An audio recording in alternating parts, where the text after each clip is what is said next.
मनुष्य है, हम आप हो या मैं हूं, क्यों ना हो, सब लोग ये विषयों में आसक्त हैं। विषय क्या है? रूप, रस, गंध, शब्द, स्पर्श।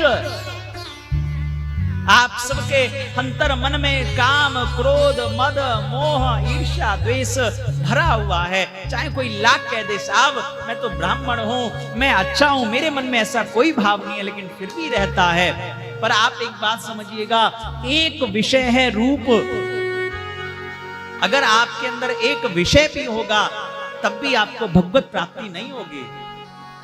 जैसे आप समझिए रूप का मतलब क्या है। जैसे आपने देखा होगा बरसात का अवसर रहता है, बरसात के महीने में कीट पतंगे जो होते हैं, जैसे हम लाइट जलाते हैं, अभी लाइट जला रहे हैं तो यहाँ कीट पतंगे नहीं आ रहे, लेकिन जब बरसात में लाइट जलाइए गाँव में तो आपने देखा होगा कीट पतंगे लाइट की तरफ बहुत आते हैं। क्यों?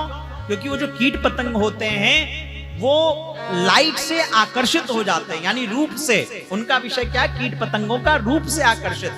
तो उसमें वो उस लाइट में इतना ज्यादा आकर्षित हो जाते हैं कि पास में जाते ही वो जल के मर जाते हैं। आप समझिएगा, एक विषय रूप का उस पतंगे में आया, वो लाइट के पास जाना चाहा, जाते ही जल के मर गया। दूसरा विषय है क्या? रस। और ये हमारे अंदर भी है, हम लोग भी अच्छा स्वरूप क्या देखा, आकर्षित हो गए, और जैसे ही आकर्षित होते हैं फिर हमारा पतन होने लगता है।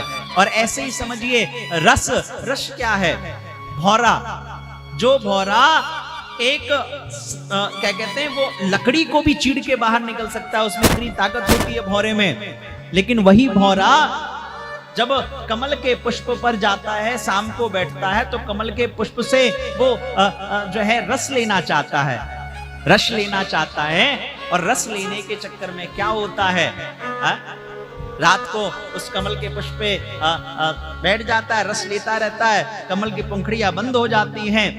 फिर चाहे तो वो भौरा उस कमल के पुष्प को छेद करके बाहर निकल जाए, लेकिन उस रस में वो इतना आकर्षित हो जाता है, सोचता है कोई बात नहीं, सुबह निकल जाऊंगा। और सुबह होता है, सुबह होते ही एक हाथी आता है और उसको वो तोड़ के खा जाता है और वो भौरा मर जाता है। सोचिए इतने रस में आसक्त है कि उसकी क्या गति होती है। एक विषय है शब्द। शब्द का उदाहरण आप ऐसे समझिए, जैसे एक हिरण है, हिरण का शिकार करना होता है तो बहेलिया जो होता है वो बढ़िया बांसुरी बजाता है, बढ़िया शब्द बजाता है, बढ़िया मतलब अच्छी भाव बजाता है।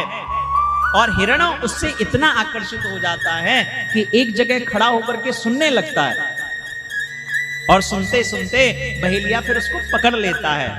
आप में भी तो ये विषय है शब्द का है? दूसरा फिर एक और विषय आता है क्या? स्पर्श। स्पर्श क्या है? आपने कभी देखा होगा हाथी को जब पकड़ा जाता है, कैसे हाथी को लोग पकड़ते हैं?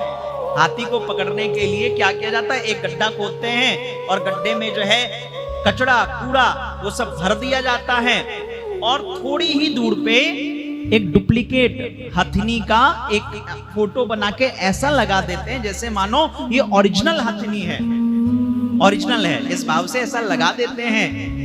और वो हाथी जो है उस हथिनी को स्पर्श करने के भाव से, छूने के भाव से आगे बढ़ता है और वो उस गड्ढे में गिर जाता है। आप सोचिए एक विषय में ये जीव जंतु आसक्त हैं तो इनका कितना बुरा हाल है। और हम आप तो समझिए पांचों विषयों में, रूप में, रस में, गंध में, शब्द में, स्पर्श में, हम इन सब पंच विषयों में आसक्त हैं। हमारा क्या होगा? लेकिन एक ही बात समझिए, इन पांचों विषयों को अगर आप श्री ठाकुर जी की तरफ मोड़ दीजिए, रूप देखने का मन करे तो बांके बिहारी को देखिए कितना सुंदर है। रस रस की तरफ जाना चाहें तो ठाकुर जी का प्रसाद लीजिए, क्या उसमें रस है साहब। अगर शब्द सुनना हो तो ये कथाओं को सुनिए, अगर स्पर्श करना हो तो श्री ठाकुर जी के की सेवा करिए, है ना।